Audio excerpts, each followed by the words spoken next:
Hey Aries, this is the second half of your January 2017 reading. Thank you guys so much for watching, commenting, supporting the last video. I really appreciate it. Yeah, let's just get started. Aries, Sun, Moon, and Rising General. The reading from earlier in the month, I got the sense that somebody was just in your way, or you were involved with somebody that was just making life more difficult for you than it needed to be. And the outcome in that reading was the Queen of Swords.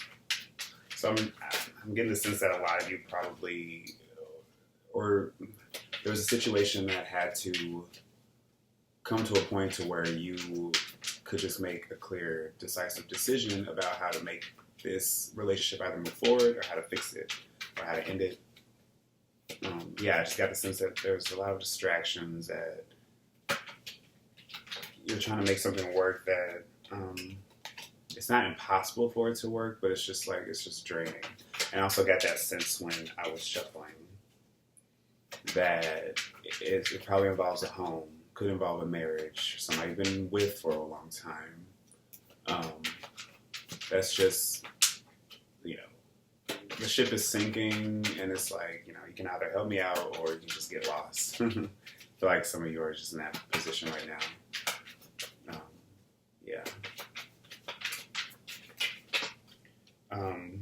Capricorn season for Aries is pretty tough because Capricorn squares you guys. There's a lot of cards. I won't take those, but I will take these.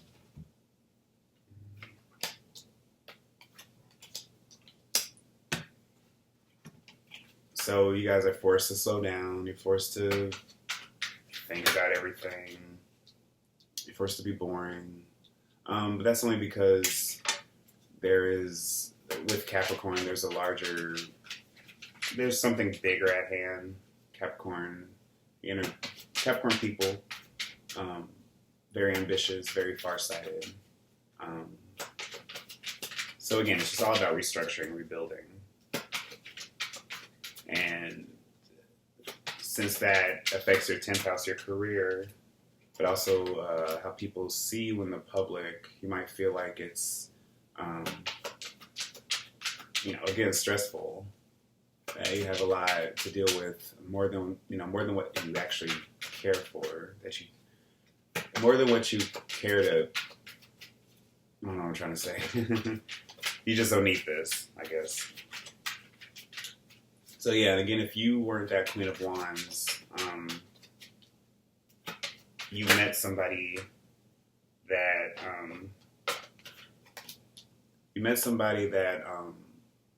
will help you, or help you see a different side of this situation, the side that you were otherwise ignoring. Yeah, you guys had a very tense reading. Or at least there's a lot going on. Excuse me.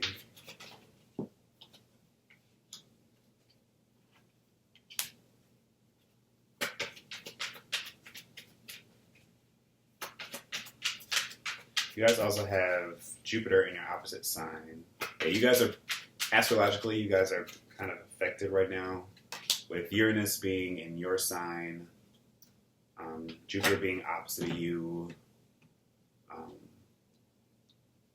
Pluto and all the sun, and that Mercury retrograde squaring your sun. So, just like the other cardinal signs, Libra, Cancer, and Capricorn, you guys, there's a definite end that needs to be initiated with something, because things as they are now, more than likely they can be improved, but they can't stand in the way that they are now.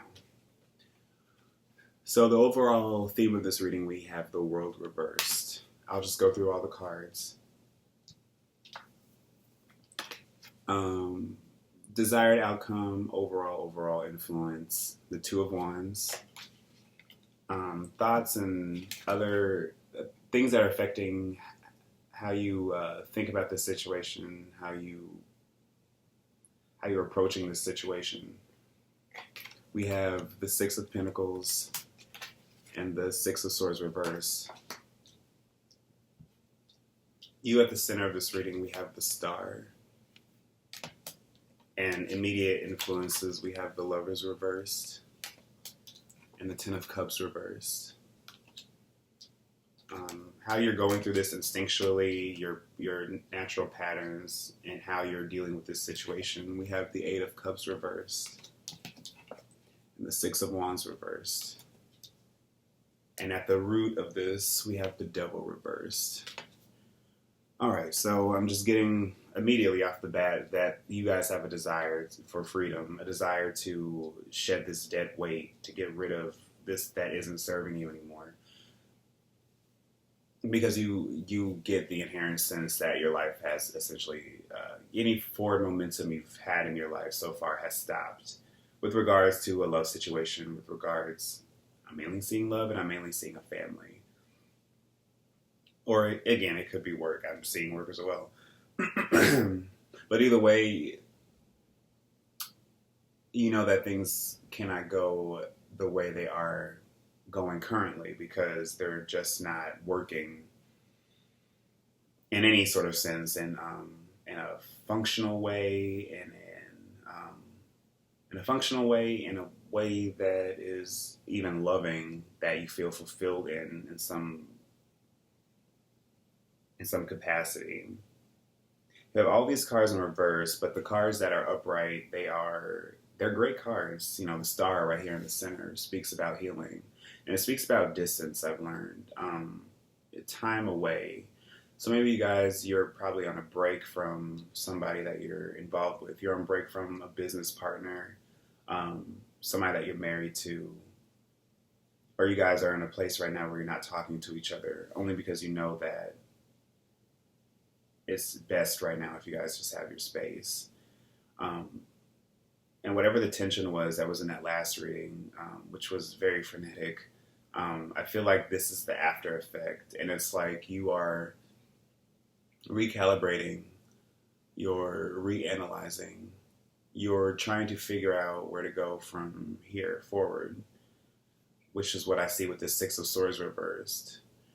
The conditions aren't right for you right now to actually just go out on your own, even though that's what you want with this Two of Wands. That's the ultimate goal. That's the ultimate desire, to either get to a point to where this spark, this love, this passion can come again and you guys can start anew, or, you know, to make a way for your own, to tread a path on your own, to do what you want to do. Because you are viewing this situation, you guys have there might be like some sort of emotional,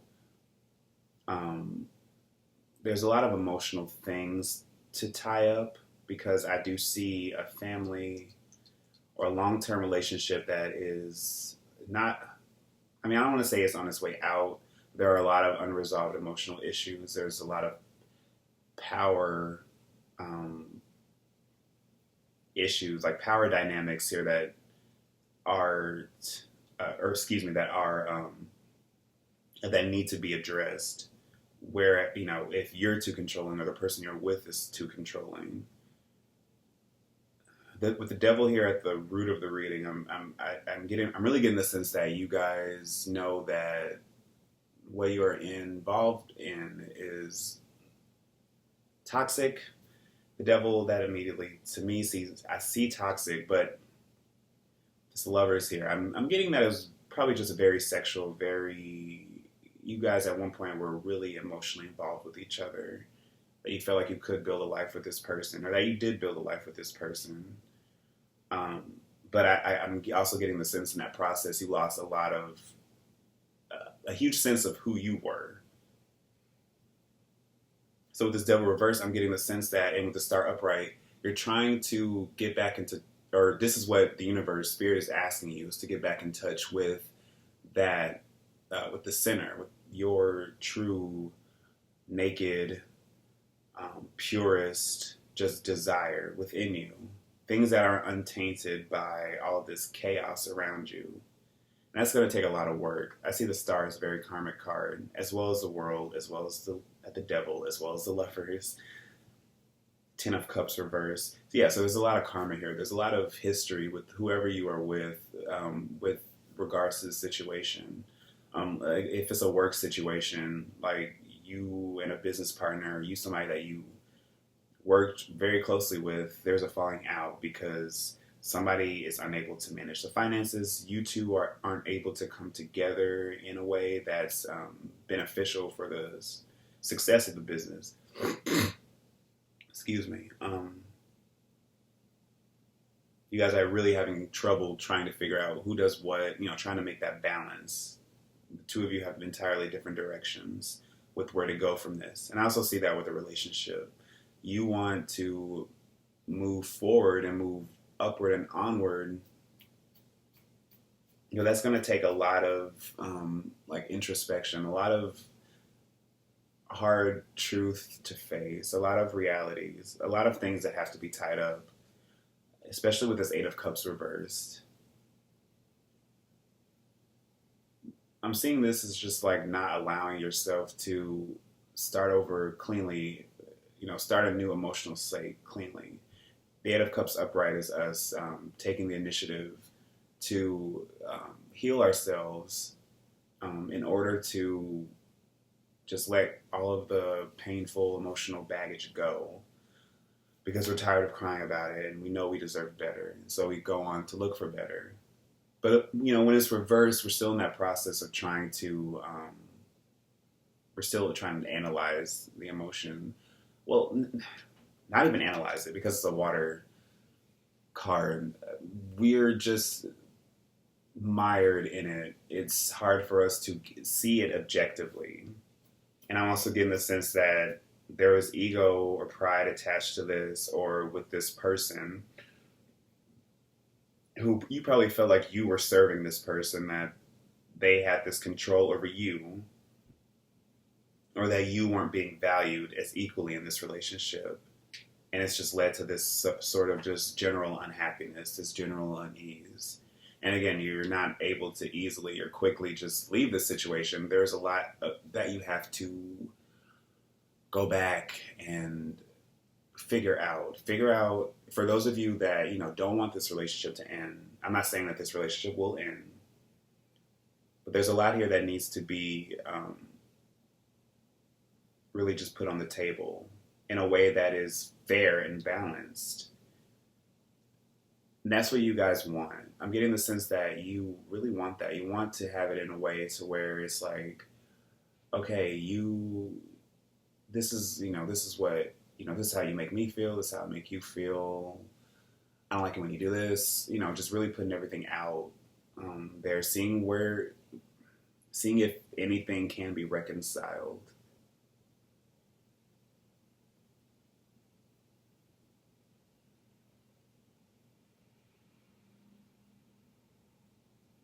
For those of you that want this relationship to end, you have to realize that, well, it's not even that you want it to end. Maybe this relationship was just destined to end. It's not beneficial for you in terms of your long-term growth. I'm really getting the sense that you have to shed a lot of this excess baggage. These things that you thought to be true, these things you thought to be wonderful or legitimate, ultimately turning out not to be, because there's some darkness about this relationship. There's some poison. As much as it was a blessed union, or that I'm really getting the sense that from the outside, from people that you know and people that probably don't know what goes on behind closed doors, it seemed beautiful, or that you had in your mind that this person you were with or this relationship you were in was destined to work, destined to be. But I'm seeing a lot of unresolved karma. I'm seeing a lot of unresolved emotional issues, unresolved power issues. Just a lot of things are just left up in the air. Don't be afraid to introspect, and don't be afraid to question this, because you guys are ready to just start something new, to just take whatever is working or not working, fix it and just go with it and run with it. You have a lot of patience right now in this situation. You're you are in a position right now where you want to talk about everything, where you want to try to get to a balanced point, um, where everything is fair, where everything is, where you can just hash it out like adults. But things are more complicated than that.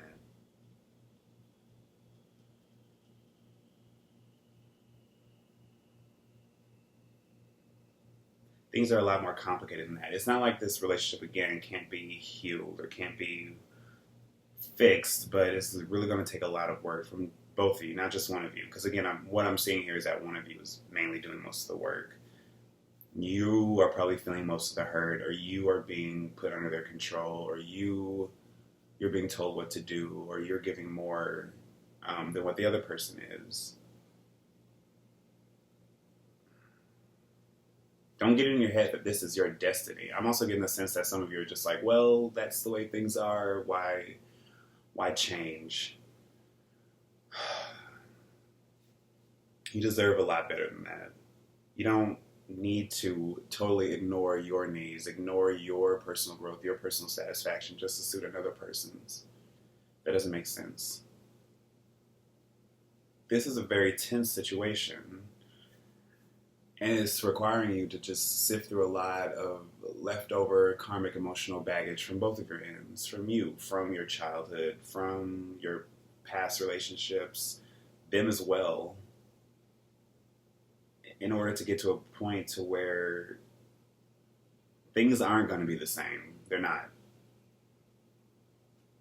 But the best thing that can come from this is you realizing that you have a lot of personal agency, that you have a lot of worth and a lot of value with regards to this relationship, or with regards to this job situation. If you're just working at a really crappy job, or even if you don't have a job, I think you're ready to put all that behind you and just start something new.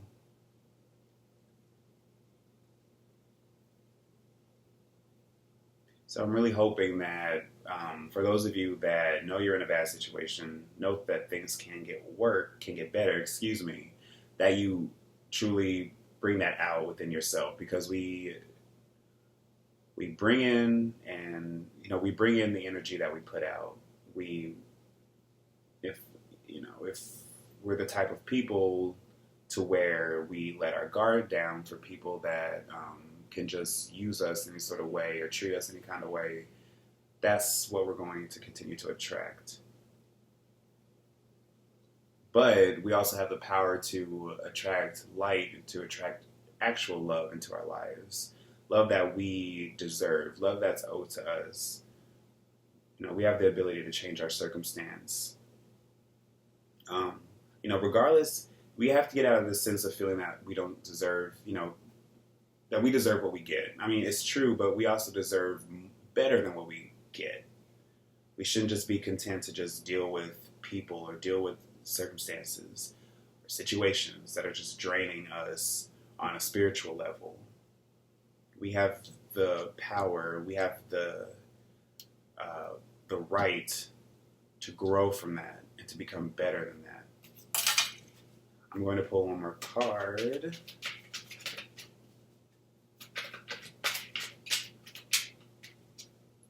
So I'm seeing that this is a crossroads, that there is a choice to make. And whichever way you go, I think the lesson will come up again, in some sort of way, whether you choose to leave or you choose to stay. This isn't over, and it shouldn't be, because this is only a process to get you to a higher point in your life.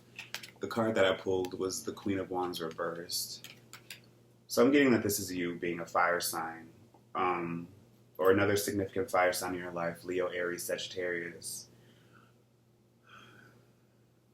This is really going to require, this situation is really going to require you to be as level-headed and fair as possible.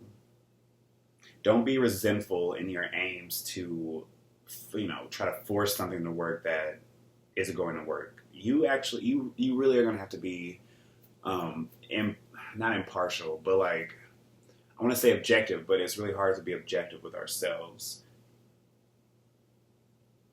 But it's not impossible. Just knowing that the words we say, the actions we do have an effect on people, um, good and bad. Like, but if you're rude to somebody or if you're just being a bully, that's going to come back to you. And ultimately, you're just projecting your own anger and your own insecurity on people that, don't really deserve it. I get it. We all can get angry and we can all take our anger out on other people. But if we're just blazing through life that way, just burning bridges and bruising egos, we do that because we're hurting on the inside and that we don't know how to address that and that we are in a situation that we're unhappy with.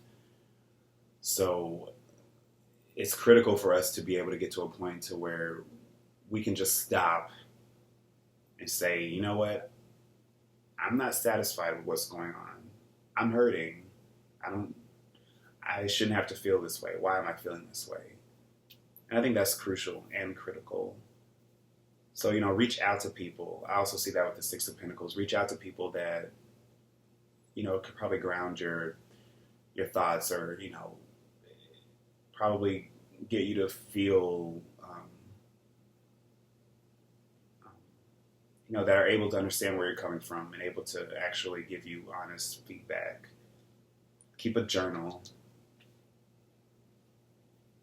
Express your creativity, express your aggression, get that out in a way that is going to really help you really deal with this situation. Because I ultimately think the only person that's going to hold you back is yourself. So yeah, thank you so much, Aries, for watching this video. Thank you guys again for your support. I'm beyond grateful, beyond thankful. So have a good rest of January, and I will see you guys in February. Bye.